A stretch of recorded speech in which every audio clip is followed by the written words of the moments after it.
Welcome back to Revved Up with Ram Thorburn for another music video reaction.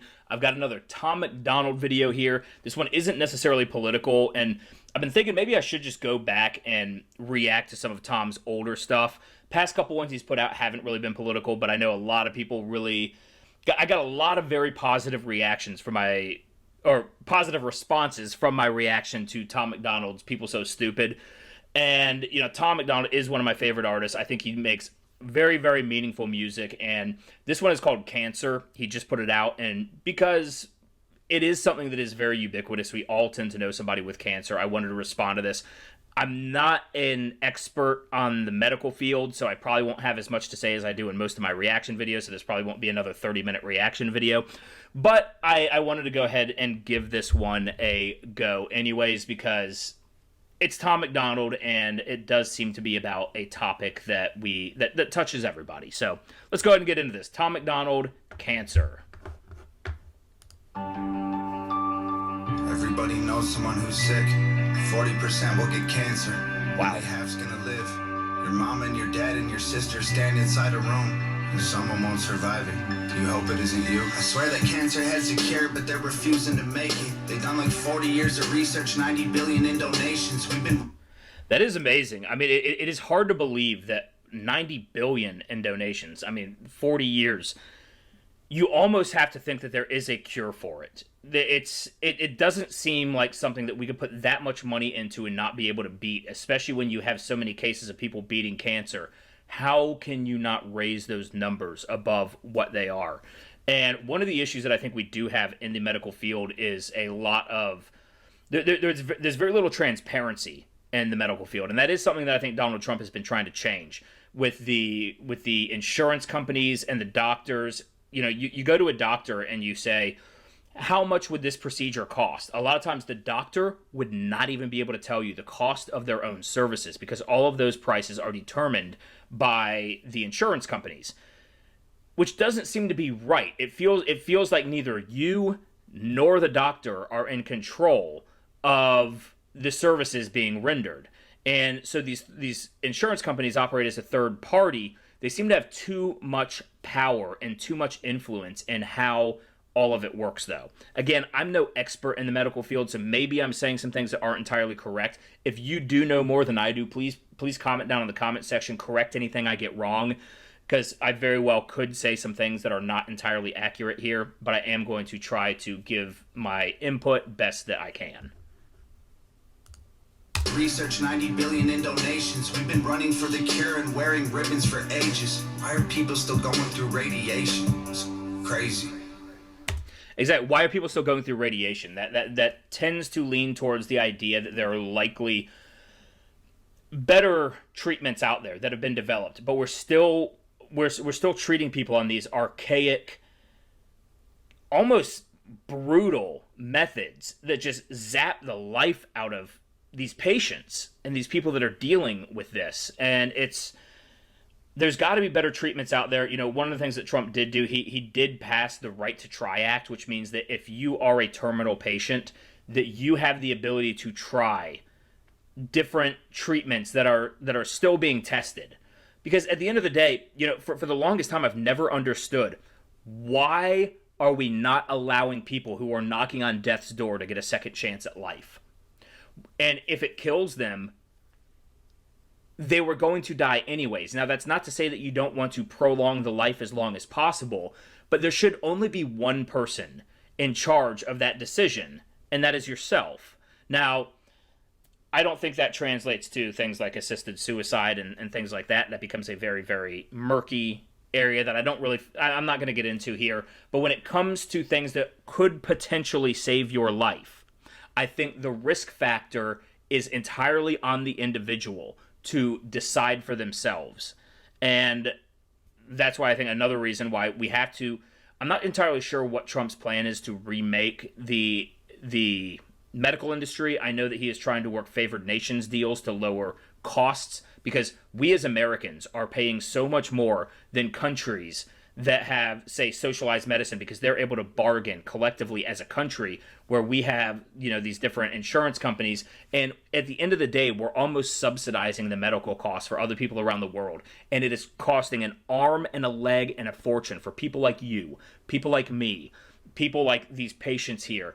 And you have to wonder how many people have actually died because the inflated costs did not allow them access to the best treatments, and that was being offshored to other countries that were not developing the treatments. We're developing this stuff here in America.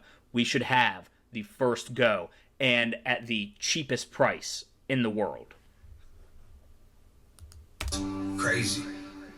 $100 billion industry, they can't afford to end it, and nobody wants to die. Our only option is to spend it.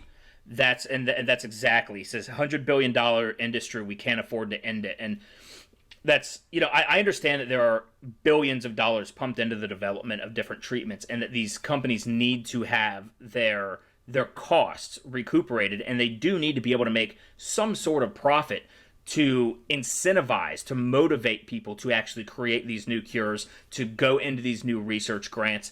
We can't just rely on the goodwill of humanity.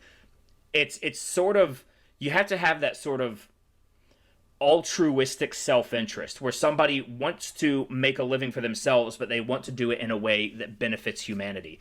And so we don't want to totally get rid of the profit motive in the healthcare industry, because if we do that, we're going to stagnate the development of new treatments.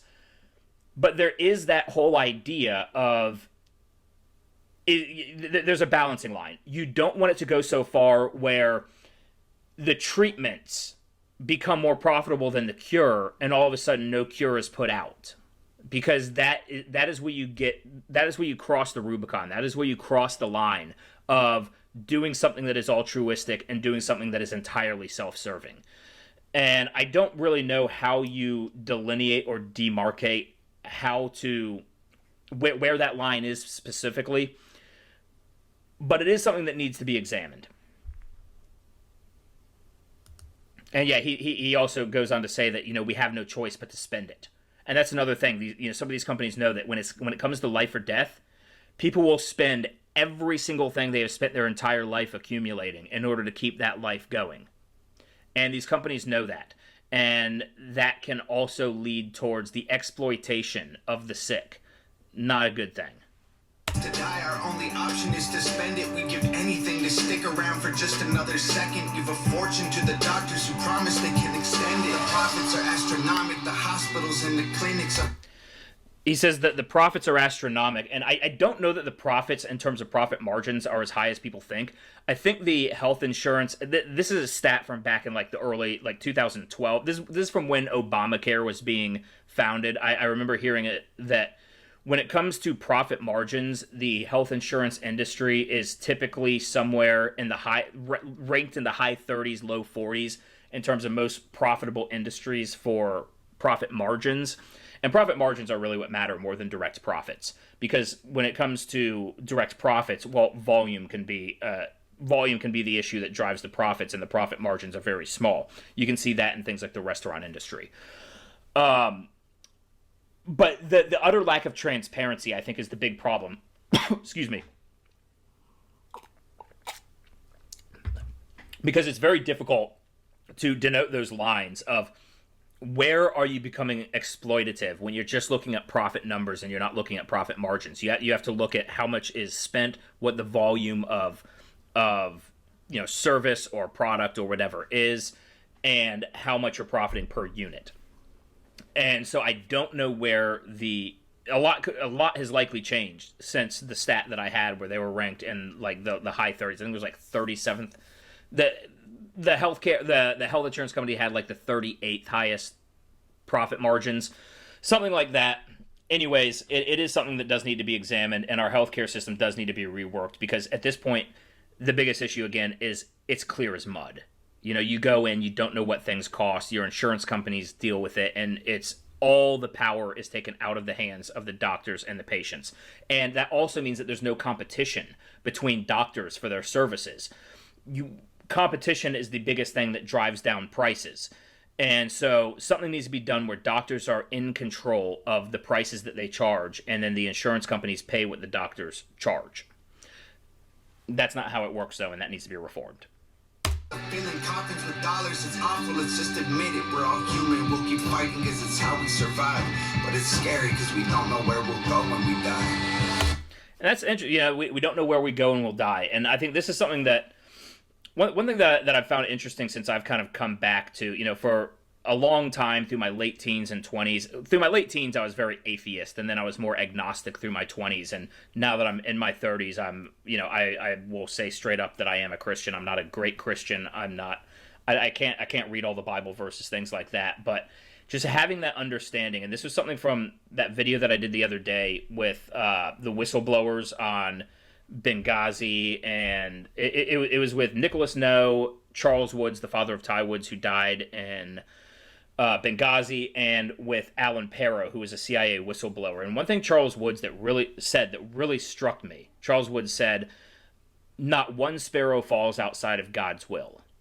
And I think that one sentence really touched me in a way that it spoke to me in a way that if you believe that, you don't have any reason to live in fear. And to live a brave life is to live a purposeful life. And I know I'm getting off on a tangent here, but he kind of said we don't know where we go when we die. At the end of the day, I'm not sure we need to know. I just think we need to know that there is a purpose and there is a reason, and that certain things are outside of our control. And if we can just let go, to a certain degree on our level of our need to control every aspect of our life, it helps people deal with certain things when they come down with struggles like cancer. It helps them be brave. It helps them fight harder. So, anyways, let's move forward with the song here. When we die, don't give up and all your strong. Show them all your fire. The days are hard, the nights are long. But you are a fighter when it's dire. You burn brighter in the dark. You're a survivor when you're tired. You hold tighter, you have heart. That's a really good hook. It's and it's kind of about the idea that you don't necessarily know what you're capable of until you're put to the test. And we have a lot of people that live their lives never really challenging themselves, never really putting themselves to the test. They worry, they run from any kind of hardship. And it's not until you are a hardship is forced upon you and you have no ability to run away from it that you actually find out what you're made of.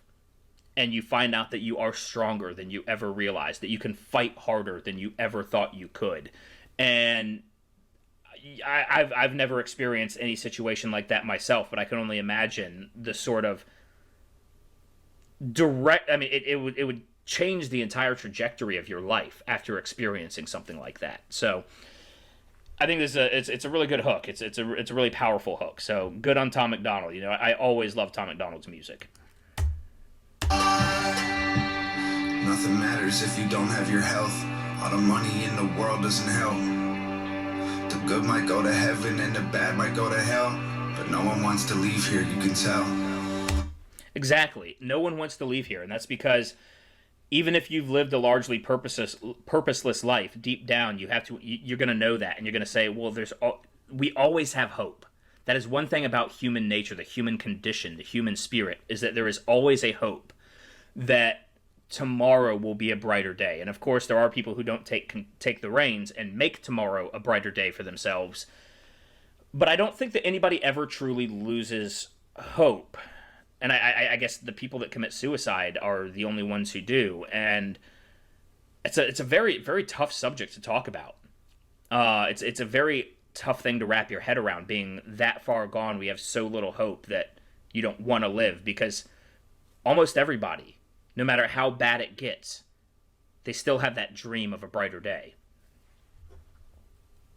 Here you can tell. And cancer touches everyone, it's in our genetics. And our world's become so toxic, it's all carcinogenic. We've polluted the water, the air, the food we're ingesting is full of hormones and poison. Our population's infected, they sell.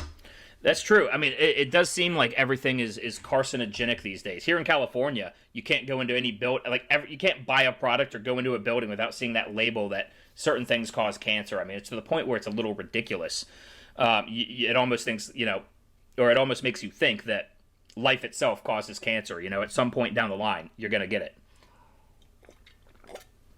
If you live to be 250, something eventually is going to cause that cancer within you. And we do need to find a cure for it. And I think that Tom Macdonald might be onto something in that there is a cure. That's not anything that I can speak of. That's nothing that I've seen evidence of. But you just imagine all that money, all the things that humanity is able to accomplish, why this is the one thing we can't beat, and why it's also the thing that affects so many people on such a broad and massive level, and how there are so many different types of cancers that can get you. Infected. They sell us cigarettes and liquor, built a business on addictions. We've been paying them to kill ourselves. We're dying to keep living. And that's an interesting point, how he's talking about, that there are markets that sell us things that are essentially kill us. That certainly does deserve criticism, but I would never say that we should ban anything that is harmful for you. That's how you end up with that. What you guys seen the movie Demolition Man? Copto's Society, where everything that is considered bad for you is banned, and these people just live in these total sheltered lives. If you haven't seen the movie Demolition Man, first of all, I'm a huge Sylvester Stallone fan. I love Sylvester Stallone movies. It's one of my favorites of his because it takes place in this utopian future where everything that is harmful has been banned, and it's just so sterilized, and they're just such weak people living such purposeless lives. So, I wouldn't say that we should look into banning all of the things that are bad for us, because at the end of the line, or at the end of the day, life causes death. As we get older, our skin sags, we have less energy, our bones get creakier. Life causes death, and there's no way to change that. But, we can criticize companies for selling bad things, but at the end of the day, part of the freedom of America is we have the freedom to choose and make our own lifestyle choices. And so, for better or worse. Kill ourselves, we're dying to keep living. It's the system, it's a prison. We keep trying to beat it. We get cancer from keeping all of our demons a secret. That's an interesting line. We get cancer from keeping all of our demons a secret. And I think that's a very culturally relevant line. I feel like there was a time before social media, before the internet, when people had their quirks. They had their views that were questionable, and people would just say, he's a little eccentric, he's a little weird there, but whatever, that's just him. People were allowed to have kind of their own unsavory aspects to them. But now that we live in this hyper-connected world where all of us are connected through social media, if you have any kind of notoriety to yourself at all, that can be taken from you when any of those little quirks or unpopular wrong think opinions or ideas or viewpoints are exposed. And it has forced us to keep a lot of what we truly believe to ourselves, and it bottles us up. We can't live freely. We can't express ourselves. We can't be wrong about things anymore without it ruining our lives. And that is a very, very disastrous step in the wrong direction for our culture and for humanity as a whole. And yeah, I think it does have negative health benefits to us. I think it ages us significantly. Demons a secret, and our insurance don't cover the things we need to defeat it. And even if it does, then we might die from the treatment. Our best defense is living like we do not know what cancer is. Fight it if you have it, and pray that there's something after this. Don't give up and know you're strong. Show them all your fire. The days are hard, the nights are long. But you're a fighter when it's dire. You burn brighter in the dark. You're a survivor when you're tired. You hold tighter, you have heart. You won't know how to be brave till you choose to fight when you're afraid. And you can experience strength till you struggle to carry the weight. This is exactly what I was talking about. A lot of people, they don't actually know what they're capable of until their back's against the wall. Tom is hitting that perfectly right here. Hitting it perfectly. And you won't know why you were faith till you look the devil in his face. And you don't know what you can take. I think it's also interesting in the video here, you're seeing all of these different things that people are sending, these get well things appearing. You also might not know how many people love you. You might not realize how many people really care about you. And that's a very sad thought, that we don't let the people we love know until we fear that we're going to lose them. We're not open with how much other people mean to us. And maybe that's a very interesting visual representation here as well. Till you realize you didn't break. Don't give up and know you're strong. Show them all your fire. The days are hard, the nights are long. But you're a fighter when it's dire. You burn brighter in the dark. You're a survivor when you're tired. You hold tighter, you have heart. Oh, I know Logan was it Fuller? Logan Fulton, yeah, so I guess they had somebody else help with this video. Very, very good job from Tom Macdonald here. This was a very powerful song, very emotionally driven song. Again, not a whole lot of politics for me to talk about, but there are some spiritual elements, some elements of the soul that you can really bring out and talk about in this song. And this is what makes Tom Macdonald such an amazing artist, is that he always gives you something to think about. He always gives you something to ponder on. He always gives you a meaning to search deep for. And so, very, very good from Tom Macdonald. I really, really appreciate him putting this out here. I mean, I've known people with cancer. I've had people that I love have cancer. Very difficult things to deal with. But anyways, guys, that's the video. If you haven't already, hit that like button, turn that thumb blue, subscribe to the channel if you haven't already, share this video, hit that notification bell, because we all know it's voices like mine that are first to be taken out back in old Yeller by the folks at Big Tech. Speaking of Big Tech, if you want to follow me on any of their platforms, I'm on Facebook, Twitter, and Instagram at Ram Thorburn. Also, if you're on some of the alt tech sites, I am on Parler, Minds, and Pill.net, also at Ram Thorburn. Also on BitChute and Rumble at Ram Thorburn. In case I happen to get kicked off of YouTube, you can find my videos there. Also, if you would like to contribute to the channel, there are links to my Subscribestar, Patreon, and PayPal down in the description below. Anyways, guys, thank you very much for watching, and I hope you have a wonderful day.